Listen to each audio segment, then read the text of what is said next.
আমরা নবম অধ্যায় নিয়ে আলোচনা করব। প্রথমত আমরা নবম অধ্যায়ের বেসিক বিষয় নিয়ে আলোচনা করব। প্রথমত হলো কোণক। তাহলে এটি একটি কোণকের চিত্র। এইখানে যে হেলানো অংশ আছে এটাকে কোণকের হেলানো উচ্চতা বা এল বলা হয়। আর এখান থেকে এই পর্যন্ত হলো কোণকের উচ্চতা, আর এখান থেকে এই পর্যন্ত হলো কোণকের ভূমির ব্যাসার্ধ। এক কথায় কোণক কি? কোণক হলো যে কোনো একটা সমকোণী ত্রিভুজকে বা কোনো একটা সমকোণী ত্রিভুজের একটা নির্দিষ্ট বাহুকে স্থির রেখে যদি আমরা এক পাক ঘুরাইলে আমরা যে চিত্র পাবো বা ঘনবস্তু পাবো সেটি হলো কোণক। এক কথায় একটা সমকোণী ত্রিভুজ, ধরো এখানে এটাকে যখন আমরা এক পাক ঘুরাবো তখন এটার ভূমিটা কি বৃত্তাকার হয়ে যাবে। তাহলে কোণকের বক্রতলের ক্ষেত্রফল, বক্রতল বলতে এই যে উপরে যে তল আছে এই যে এইভাবে পেঁচানো, মানে আমরা যে তাঁবু দেখছি তাঁবুর দুইটা অংশ থাকে, একটা হলো উপরের কাপড় থাকে আর নিচে কি বৃত্তাকার ভূমি থাকে। তো কাপড় যে পরিমাণটা বা এই যে চারোদিকে যে থাকে তাঁবুর, এটাকে বক্রতল বলে, আর নিচে যেটা মাটি থাকে এটাকে ভূমি বলে। এক কথায় একটা কোণক হলো এক ধরনের তাঁবু, ঠিক আছে, তাঁবু এক ধরনের কোণক। তাহলে বক্রতলের ক্ষেত্র বলে সূত্র হলো পাই আর এল, সমগ্র তলের ক্ষেত্র বলে সূত্র হলো পাই r into r plus l বর্গ একক। আয়তনের সূত্র হলো 1/3 h, এখানে এ হলো ভূমির ক্ষেত্রফল বা বৃত্তাকার ভূমির ক্ষেত্রফল, আর এইচ হলো উচ্চতা। তাহলে 1/3 নিলাম। বৃত্তাকার ভূমির ক্ষেত্রফল কি? আমরা জানি বৃত্তের ক্ষেত্রফলের সূত্র হলো a = পাই আর স্কোয়ার, আর এখানে এইচ নিলাম। তাহলে এখানে কারো কোনো প্রশ্ন আছে কিনা, থাকলে বলতে পারো। আয়তনের সূত্র হলো 1/3 ইন্টু ভূমির ক্ষেত্রফল গুণন উচ্চতা বা এইচ। এখন 1/3 নিলাম। এ হলো বৃত্তাকার ভূমির ক্ষেত্রফল। এখন কোণকের ভূমি কি বৃত্তাকার, তাহলে বৃত্তের ক্ষেত্রফলের সূত্র কি পাই আর স্কোয়ার, তাহলে এর মান কি হবে পাই আর স্কোয়ার, আর এখানে এইচ নিলাম। তাহলে এখানে কোনো প্রশ্ন আছে কিনা, প্রশ্ন থাকলে বলতে পারো। আচ্ছা, প্রশ্ন যদি না থাকে, এখন দেখো গোলক। আমরা ধরে নিই গোলকের ব্যাসার্ধ আর, গোলকের ব্যাসার্ধ যদি আর হয় সমগ্র তলের ক্ষেত্রফলের সূত্র হলো পাই আর স্কোয়ার বর্গ একক, আর আয়তনের সূত্র হলো 4/3 পাই আর কিউব। এই হলো গোলকের বিষয়। এরপরে আমরা আরও কিছু বেসিক বিষয় নিয়ে আলোচনা করি। এটা হলো নিরেট এবং ফাঁপা। নিরেট কি আর ফাঁপা কি? নিরেট হলো যে কোনো একটা ঘনবস্তুর সম্পূর্ণ অংশই যদি মেটাল দ্বারা আবৃত থাকে বা মেটাল দ্বারা পূর্ণ থাকে, এক কথায় ধাতু দ্বারা পূর্ণ থাকে, তাকে নিরেট বলে। আর যদি কোনো একটা ঘনবস্তুর কিছু অংশ মেটাল থাকে আর কিছু অংশ, এক কথায় ভেতর অংশ ফাঁপা থাকে, তাহলে তাকে ফাঁপা ঘনবস্তু বলা হয়। তাহলে নিরেট ঘনবস্তু এবং ফাঁপা ঘনবস্তু এই সম্পর্কে কারো কোনো প্রশ্ন আছে কিনা, থাকলে বলতে পারো। যদি না থাকে, এখন নিরেট গোলকের আয়তন। নিরেট গোলক মানে কি? পুরাটাই মেটাল থাকবে। তাহলে এটার আয়তনের সূত্র 4/3 পাই আর কিউব, আর সম্পূর্ণ পৃষ্ঠের ক্ষেত্র বলে সূত্র হবে পাই আর 4 পাই আর স্কোয়ার। তারপরে ফাঁপা গোলক। গোলক যদি ফাঁপা হয় বা কোনো কিছু যদি ফাঁকা হয় তাহলে এটার ব্যাসার্ধ থাকবে 2টা, আর নিরেট যদি হয় তাহলে ব্যাসার্ধ থাকবে 1টা। এখন যদি কোনো একটা ঘনবস্তু ফাঁপা হয় ব্যাসার্ধ থাকবে কয়টা? 2টা। একটা হলো ভেতরের ব্যাসার্ধ, আরেকটা হলো বাইরের ব্যাসার্ধ। তাহলে আমরা ধরে নিলাম গোলকের ভেতরের ব্যাসার্ধ আর, এক কথায় এখান থেকে এই পর্যন্ত আর, আর বাহিরের ব্যাসার্ধ বড় হাতের আর, এক কথায় এখান থেকে এই পর্যন্ত বাহিরের ব্যাসার্ধ বা বড় হাতের আর। তাহলে আয়তনের সূত্র কি হবে? 4/3 পাই আর কিউব মাইনাস আর কিউব। এক কথায় এখানে যখন আমরা আর নিতাম ওই ক্ষেত্রে এখানে আর কিউব মাইনাস আর কিউব নিতে হবে, কারণ ফাঁপার ক্ষেত্রে কি এখানে ব্যাসার্ধ হলো 2টা। আর সম্পূর্ণ পৃষ্ঠের ক্ষেত্রফল কি হবে? সম্পূর্ণ পৃষ্ঠের ক্ষেত্রফল হবে 4 পাই ইন্টু আর স্কোয়ার মাইনাস আর স্কোয়ার। এটা হলো সম্পূর্ণ পৃষ্ঠের ক্ষেত্রফল, ঠিক আছে। তাহলে এখানে কারো কোনো প্রশ্ন আছে কিনা, থাকলে বলতে পারো।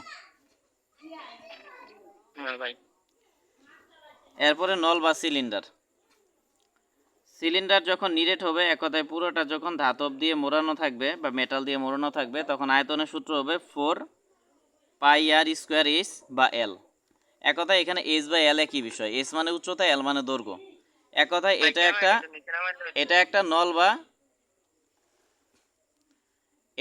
নল বা সিলিন্ডার। তাহলে এটাকে যখন আমরা এইভাবে ধরবো তখন এইখান থেকে এই পর্যন্ত কি উচ্চতা, আবার যখন এটাকে শোয়ানো অবস্থায় রাখবো এখান থেকে এই পর্যন্ত কি দৈর্ঘ্য। তাহলে মূল কথা হলো দৈর্ঘ্য বা উচ্চতা দুইটা একই বিষয়। এজন্য আমরা আয়তন পাই আর স্কোয়ার এইচ অথবা পাই আর স্কোয়ার এল নিতে পারি।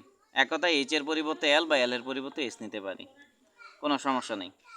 আর সমগ্র তলের ক্ষেত্রফল হবে 2 পাই r into r plus H, আর বক্রতলের ক্ষেত্রফলের সূত্র হবে 2 পাই আর এইচ। তারপরে এখন ফাঁপা সিলিন্ডার বা নল, তাহলে ফাঁপার ক্ষেত্রে ব্যাসার্ধ কয়টা আসবে? দুইটা আসবে। তাহলে এই ক্ষেত্রে আয়তন কি হবে? পাই ইন্টু আর স্কোয়ার মাইনাস আর স্কোয়ার এইচ বা এল। ঠিক আছে, এটা হলো সূত্র। আর এখানে সাধারণত সমগ্রতল এবং বক্রতলের ক্ষেত্রফলটা লাগে না ফাঁপা সিলিন্ডারের ক্ষেত্রে, এই জন্য এটা লেখা হয়নি। তাহলে এখানে কারো কোনো প্রশ্ন আছে কিনা, থাকলে বলতে পারো। ভাই বক্রতল বলতে কোনটা বোঝায়, সমগ্রতল বলতে কোনটা বোঝায়? বক্রতল বলতে এখানে সিলিন্ডারের বক্রতল বলতে বোঝাচ্ছে, ধরো এটা একটা সিলিন্ডার, এটার এই যে এটা কি বৃত্তাকার ভূমি, আর এই যে এটা হলো বৃত্তাকার ভূমি, তো এটা হলো বৃত্তাকার ভূমির ক্ষেত্রফল। আর এই যে এটা বাদে যে এই যে এদিকে অংশগুলো আছে এটাকে বলে বক্রতল, এটা সিলিন্ডারের ক্ষেত্রে। বুঝাইতে পারছি? জি ভাই। তাহলে বেসিক বুঝাইলাম, এখন এই বেসিককে কাজে লাগিয়ে তোমরা অতি সংক্ষিপ্ত অঙ্কগুলো করবা। এক কথায় অতি সংক্ষিপ্ত অঙ্ক করার জন্য যে যে সূত্রগুলো দরকার আমি সব দিয়ে দিলাম, সব বুঝাই দিলাম। এখন তোমরা অতি সংক্ষিপ্ত অঙ্কগুলো করবা। তাহলে আমরা এখন সংক্ষিপ্ত অঙ্কে চলে আসি।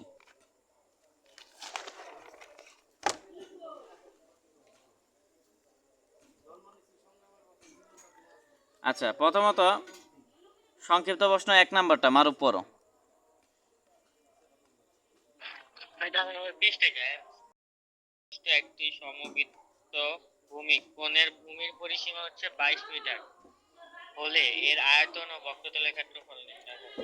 আচ্ছা, তাহলে আমরা ধরে নিব যে মনে করি এল ইকুয়াল টু 15 মিটার হেলানো উচ্চতা বিশিষ্ট সমবৃত্ত ভূমি কোণকের ভূমির ব্যাসার্ধ আর এবং উচ্চতা এইচ একক, এটা আমরা ধরে নিলাম। তাহলে আমি বলছি যে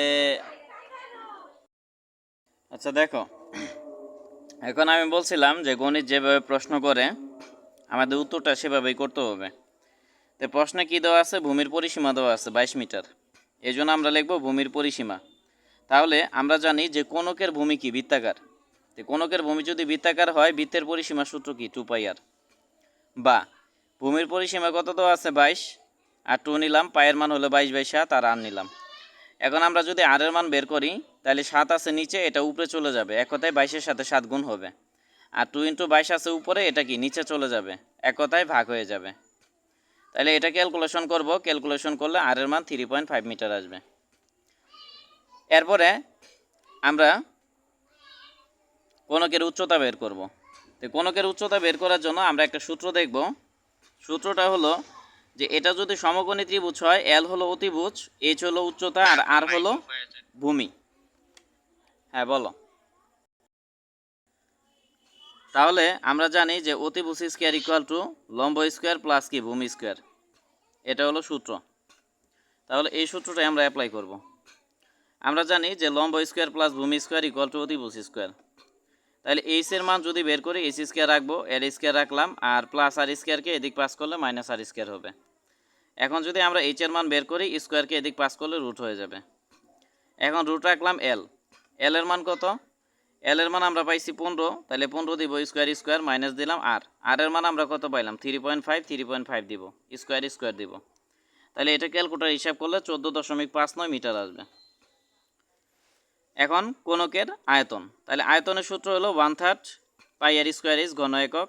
তাহলে 1/3 নিলাম, পায়ের মান 22/7 আর আর এর মান আমরা পাইলাম কত 3.5 স্কোয়ার স্কোয়ার আর এইচ এর মান কত 14.59, তাহলে ঘন মিটার, একক হবে ঘন মিটার। তাহলে এটা হিসাব করলে 187.24 ঘন মিটার। তাহলে এই পর্যন্ত কারো কোনো প্রশ্ন আছে কিনা, থাকলে বলতে পারো। না ভাই। যদি প্রশ্ন না থাকে তাহলে বক্রতলের ক্ষেত্রফল। তাহলে বক্রতলের ক্ষেত্রফলের সূত্র হলো পাই আর এল বর্গ একক। তাহলে পায়ের মান 22/7, আর এর মান আমরা পাইছি 3.5, আর এল এর মান দেওয়া ছিল 15 বর্গ, আর একক কি মিটার। তাহলে হিসাব করলে 165 বর্গ মিটার। এখন কথার কথা, প্রশ্নে যদি বলতো যে সমগ্র তলের ক্ষেত্রফল কত, তাহলে আমরা জানি সমগ্র তলের ক্ষেত্রফল equal to pi r into r plus l বর্গ একক।